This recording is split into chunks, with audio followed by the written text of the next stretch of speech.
Romanza is one of the most famous classical guitar pieces that there is.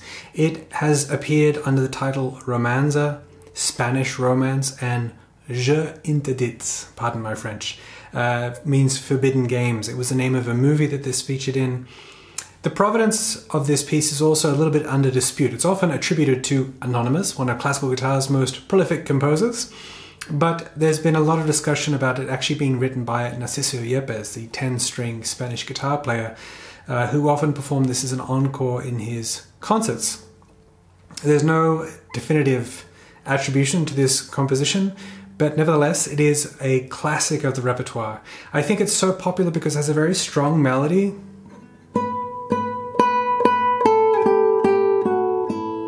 Beautifully resonant in E minor on the classical guitar, and it also has this lovely arpeggio.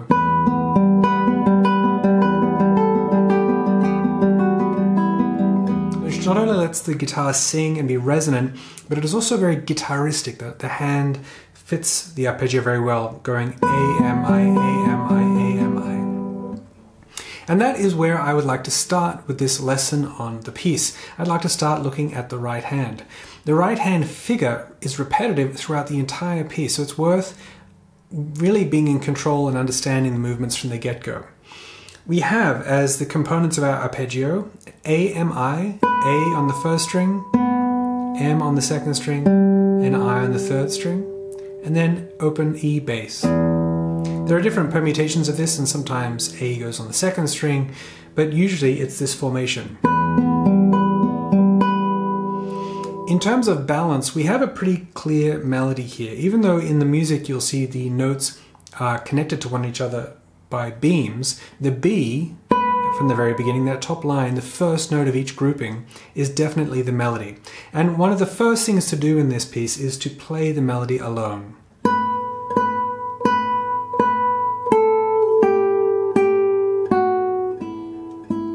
Now, it might seem very obvious because you've probably heard this piece before, but when I ask students how many Bs are there at the beginning, they often answer 3. But in fact, there are 4 Bs at the beginning. 1, 2, 3, 4. And that grouping of 4 appears several times throughout the piece, and understanding that helps us shape it because we often want to crescendo to that 4th note. 1, 2, 3, 4. A crescendo, and maybe even speeding up. 1,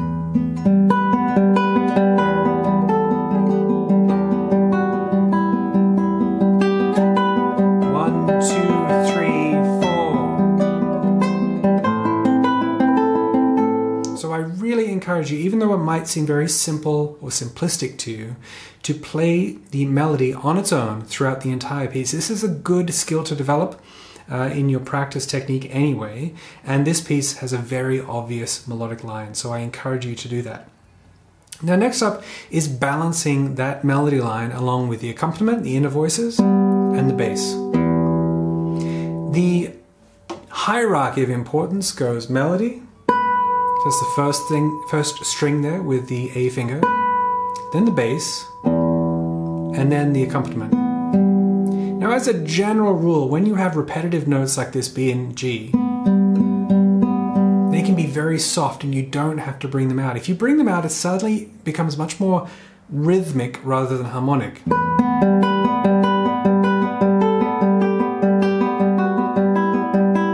Rather, we want to keep them a bit of a wash of sound, soft articulation, letting the melody stand out.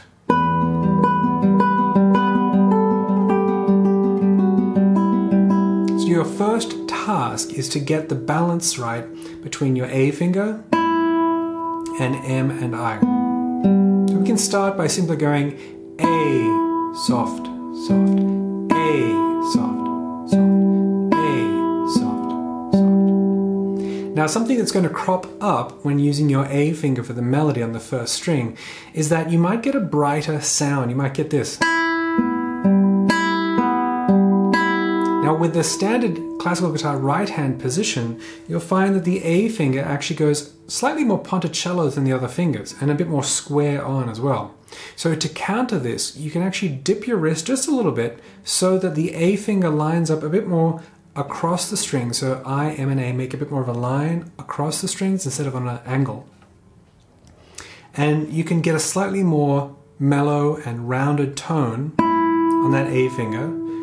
And the motion along the string is going along the string as opposed to across. That's across, that's square on, and this is along. And immediately you can hear a tone difference. If you can now work on finding just that contrast in your own hand, bright and light, and then dark and mellow. And if we turn our hand to do the arpeggio,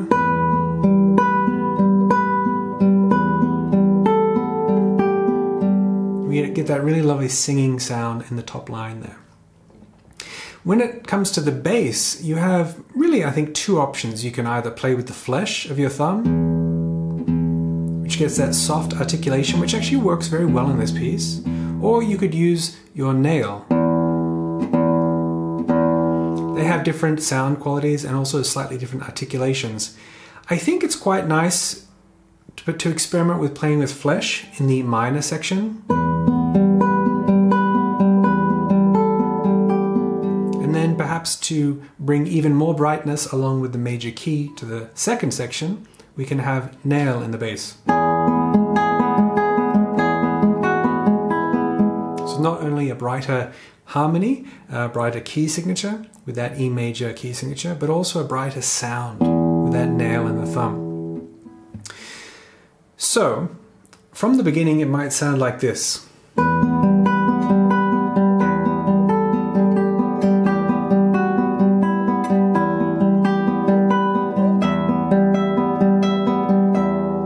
That way we have a clear melody, a soft wash of accompaniment in the middle there, and the bass supporting everything.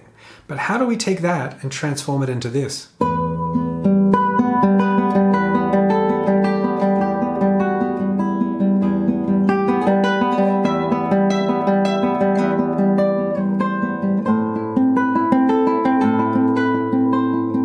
Which is delving into the territory that probably drew you to that piece in the first place. It can be very, very expressive. Some of that was a bit of vibrato in the left hand. We'll talk about that later. But in the right hand, we've got two main things that are helping us there. One is the tempo. So we're fluctuating, we're being elastic with that tempo. That's tempo rubato. And we're also using dynamics. And we're crescendoing and decrescendoing, often at the same time, to enhance that crescendo, the accelerando and rallentando. So they go hand in hand, they go in tandem. So let's say we have the beginning with the Bs, the 4 Bs. You might start very softly and crescendo through to that downbeat of the second measure. I almost like to think of the first measure as an entire pickup, an introduction to the second measure it starts, because often people start this piece with a strong downbeat, but I like to think of all of the first measure, all 3 beats, leading to the downbeat of the second measure. Soft and crescendo.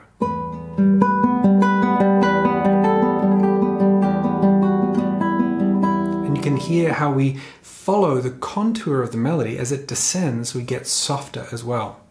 So crescendo, decrescendo. We can add to that our accelerando and rallentando, so our tempo rubato, that elasticity of time. So starting slowly and softly.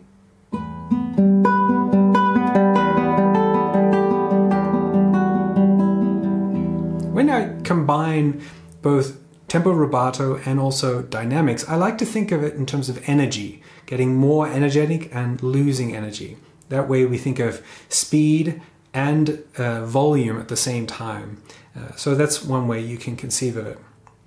Now, to use our technique to further enhance these ideas, at the moment we're using all rest strokes.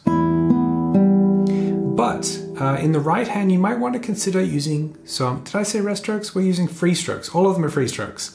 But you might want to consider using some rest strokes in the right hand. Now, this technique is a little unusual, so you can take it or leave it, but I'd encourage you to experiment with it because it's another tool you can have in your toolbox. And that is to play the first note of the grouping with a rest stroke with your M finger, then use that M finger that's now resting on the second string to play the second string free stroke, and then I. So M and I are the same as they always were, but the first note is just a very light and relaxed rest stroke. Now I wouldn't use it on every single note because it gets a little laborious in the right hand. That would sound like this.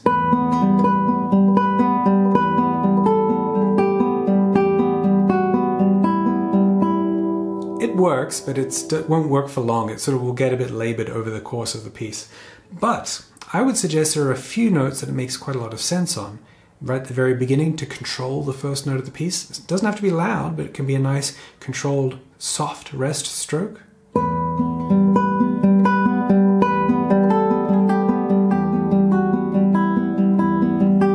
another one.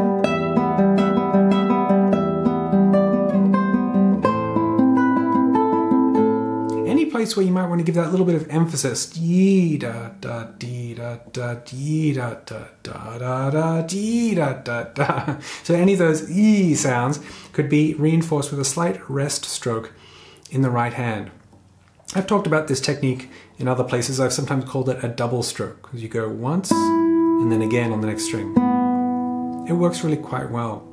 Now, you can also, I sometimes do this because if you have a really particularly nice tone with your I finger, you could even do this. I, rest stroke on the first string, then MI. So it goes. Now it only really works at the beginning of phrases because you need some extra time to get it your hand. It won't always work because there's a lot of hopping around. But the very first note of a piece, perhaps.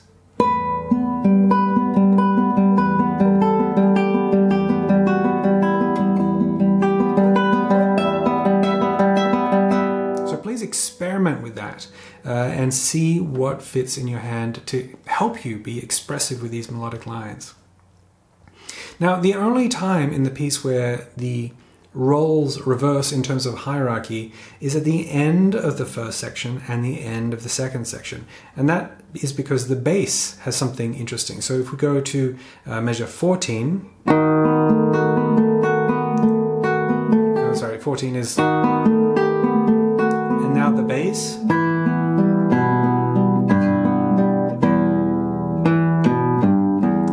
Moving part. Above it, we just have the repeated arpeggio. So in that instance, I think it's nice to bring out a bit more of the bass, so the thumb gets priority there in measure 15 and 16. Similarly, we have the same thing in the major section at measure 31. Of course, when the music repeats, we have it at the very end of the piece. So that's perhaps one of the only changes in the movement of the right hand throughout the piece. Other than that, we can practice the speed of our tempo rubato simply on open strings if you like. You can try this. 1, 2, 3, 1, 2.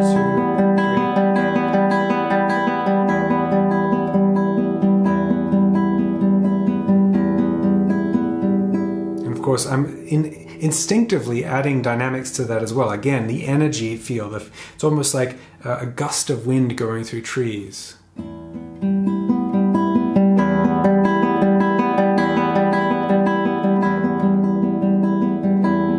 Losing energy.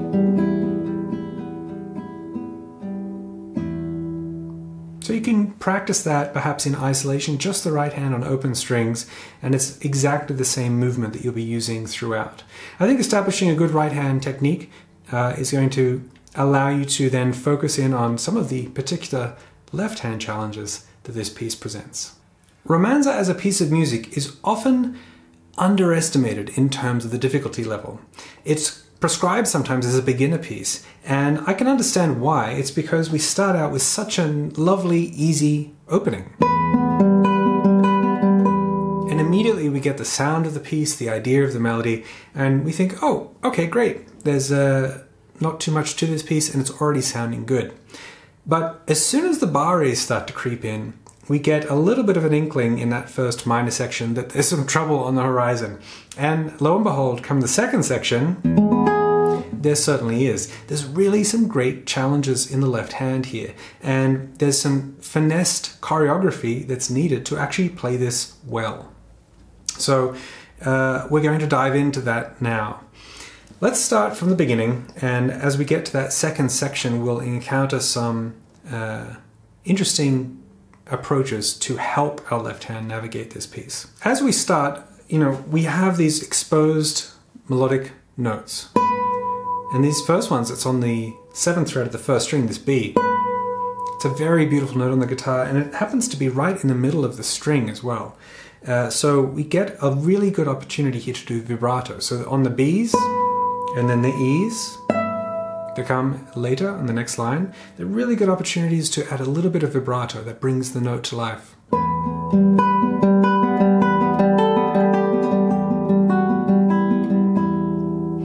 And you can use your vibrato technique to accompany the accelerando and the crescendo that we were working on with the right hand. So as we build in intensity, the energy, we can also build that and go along with that with vibrato. So start slow and oscillate more, so vibrate more and get more flat and sharp with your vibrations, and also faster. So.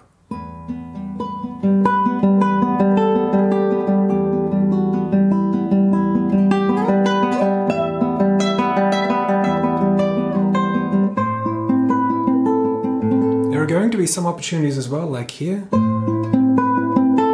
where you can do some vibrato in the left hand, even on a chord, a held down chord in the left hand. But those repeated notes with one finger just playing one note and the rest open strings is a really fantastic opportunity for you to workshop and showcase your vibrato technique. It absolutely brings the melody to life here in this piece.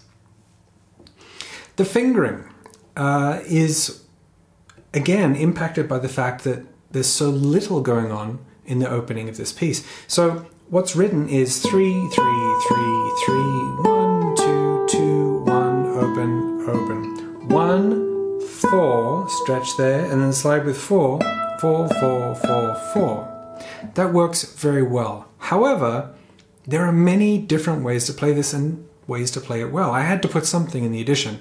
But you could do this. You could go 2, 2, 2, 2.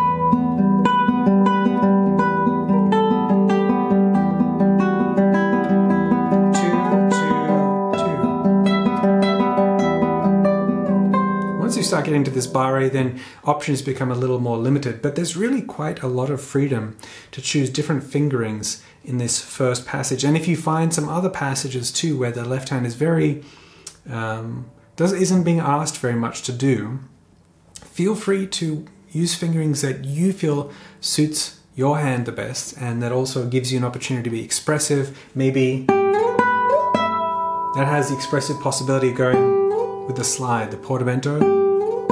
We're not really dragging and making a glissando, so to speak, but we're just hearing the connection between notes. It's a very expressive way of connecting the notes, making them very legato and very song-like, very singing. So vibrato and also fingering, or some ways already we can enhance this opening passage. Now, let's get to what everyone wants to talk about, the barres. So we have in measure 6, the first instance here of a barre coming. And I'm going to mention something here that's going to come up again and again. And that is that the barres can be placed right at the last moment that they're needed. So the first note here doesn't need a barre. The next two notes do. But you don't have to do this. And grab the barre right there and then.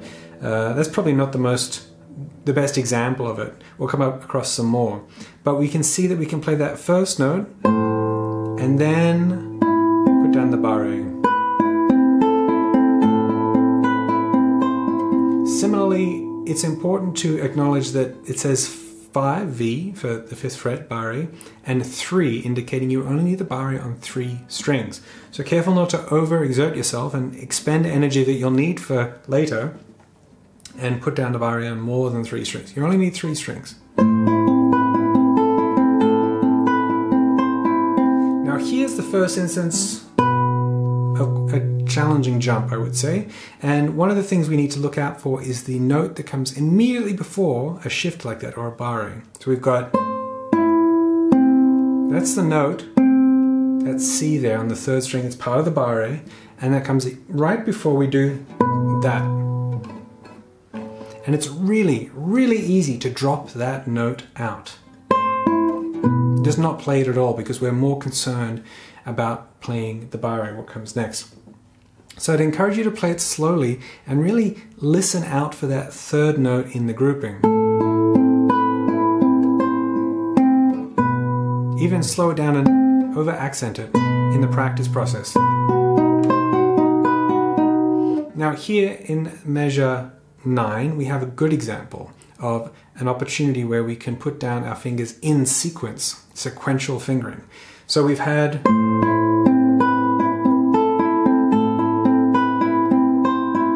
what's needed next is only these 2 Bs. We do not need the D sharp just yet. We've got then F sharp on the barre, and then we need the D sharp. So watch my middle finger as I play this in flow. Watch how late I can leave it.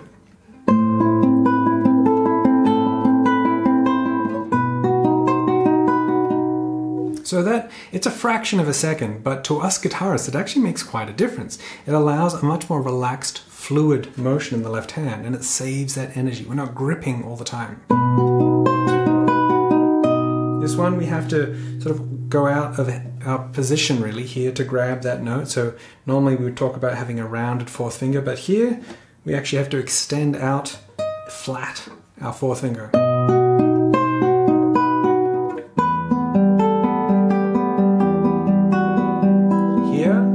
The notes we need to start off with is B and F sharp, then we can put down our 3rd finger. A little crescendo for the note that doesn't belong, back to the chord.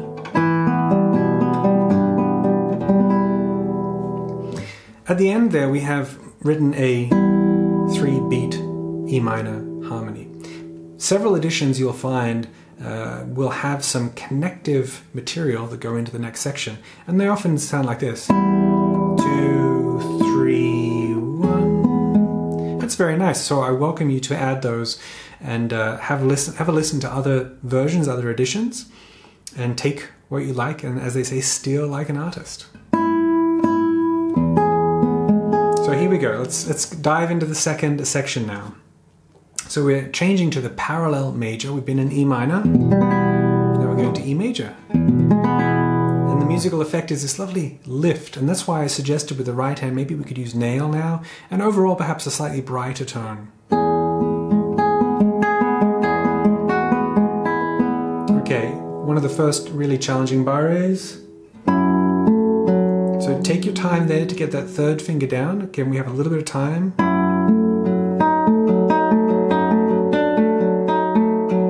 The hardest transition in the entire piece.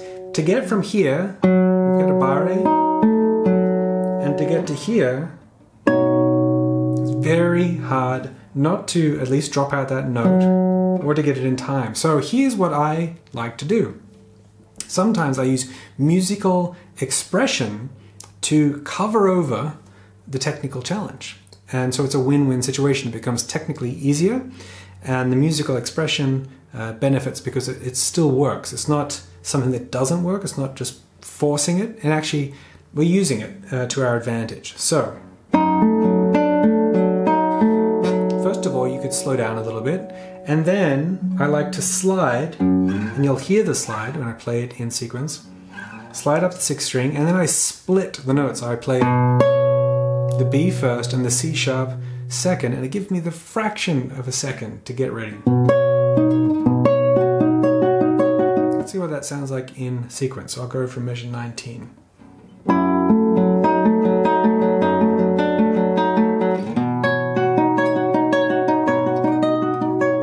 because we're rising,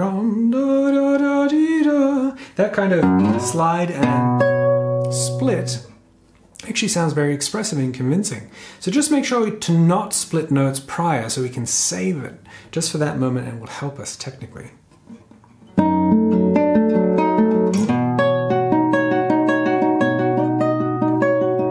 Again, here we can go in sequence.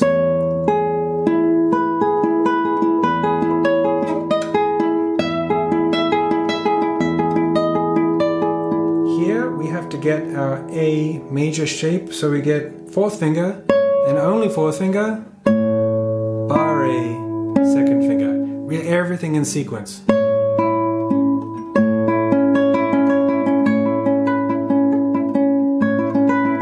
Now I will say I find that my thumb at that point comes right to the edge of the fingerboard, which is a little unorthodox, but that's how I get a really nice clearance there from my second finger, so that the second string is sounding. I'm actually going a bit out of normal position. My thumb is really right at the edge of the fingerboard. Let me show you that again from 25. And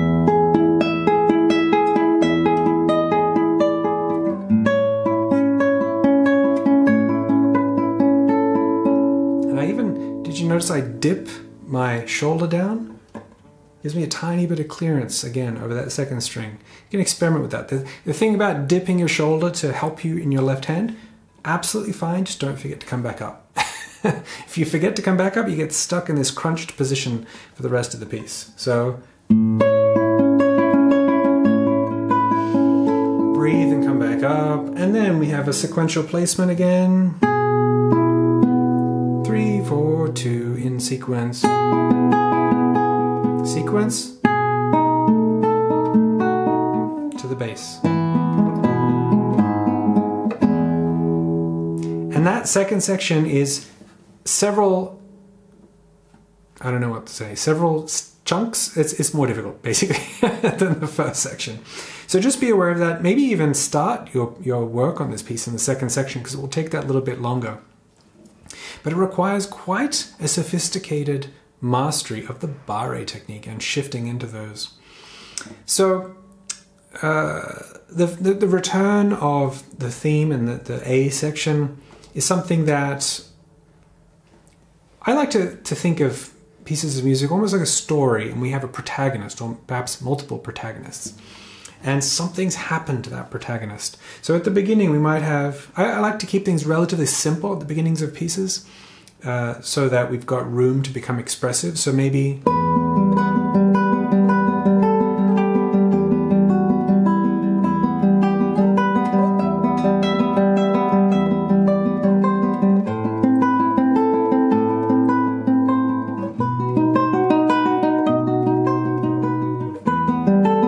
there's still some musicality.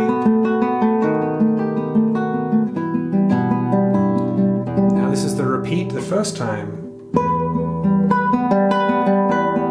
Maybe more liberal use of rubato, can't speak and play.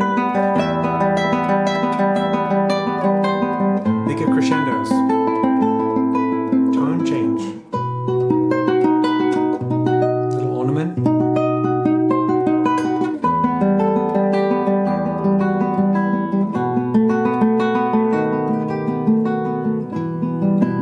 Everything's just a bit exaggerated and more of everything. Now, the third time that comes back, after we've gone through the major section, perhaps something really, we've come back to the minor section. Maybe we're in this major, E major reverie of thinking of the past, and now we've come back to reality. It's very depressing, sorry. And then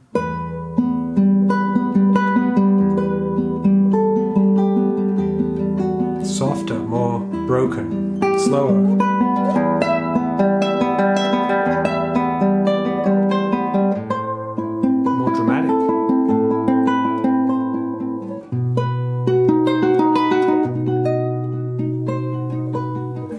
Not as much pulse, almost disintegrating.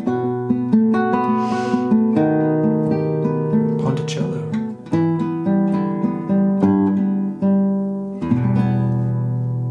So there's really quite a dramatic difference between that and starting It's not that you have to always do repeats differently, it's that there's a lot of opportunity there to be expressive with the repeats. It comes back 3 times in its entirety. What are you going to do with it? It's a chance for you to be expressive and show your expressive capabilities on the instrument.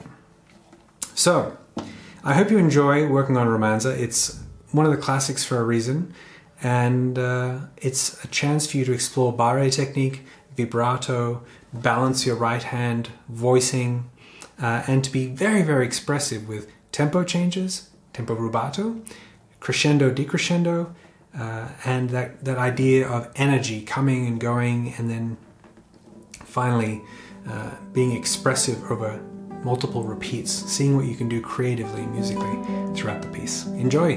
Thank you for watching to the end of this video. If you enjoyed the video, please give it a like and subscribe to the channel. I've been told we need that to get the word out about CGC on YouTube, so all hail the algorithm. Thank you for watching, and leave a comment if you have something to say about the video.